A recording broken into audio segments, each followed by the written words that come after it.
Hi, it's me, Carl Lehman from Dream It, Planet, Live It. My little musing for today is to talk about net worth.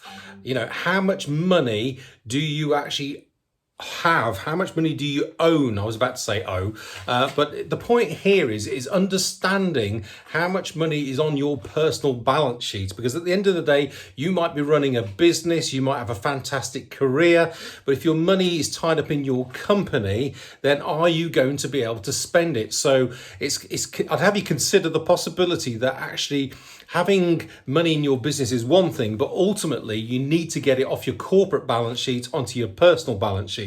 And that's what we're really good at doing in the most tax effective way as possible. Now, I'm not giving you any advice as such. I'm just talking to you about loose concepts today. If you want to take regulated, proper financial planning, then I absolutely recommend that you speak to somebody who's appropriately qualified in that regard. And if you'd like to talk to me, then by all means sort of reach out later. But coming back to net worth, I've got a little story to tell you. So there was a client of mine going back many years ago, and this guy actually had myself and somebody else as his financial planner. And I used to say to him, why have you got this other guy? Because we've either got a trusted relationship or we haven't.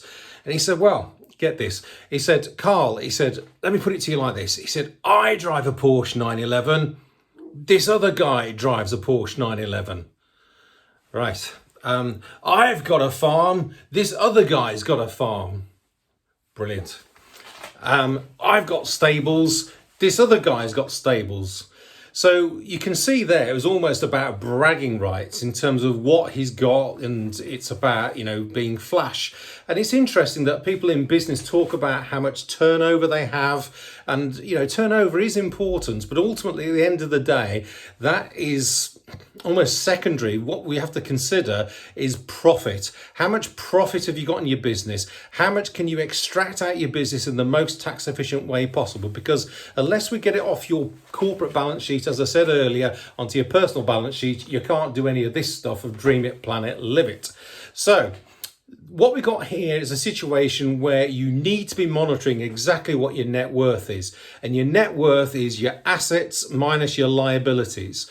And in the property circles, I've met a load of people who say that they're financially free, and they were financially free at some ridiculous age or other. But let me tell you this, having £1 million or £2 million worth of property, and having then 95% of it serviced by debt is not true financial freedom. So if you'd like to know more about true financial freedom and how your net worth actually sort of helps you engineer all of this stuff, Dream It, Planet, Live It, then reach out and we'll have a one-to-one and we'll take it from there. So that's me, Carl Lehman, telling people the truth about money, because life's not rehearsal, guys. Take good care. Be safe.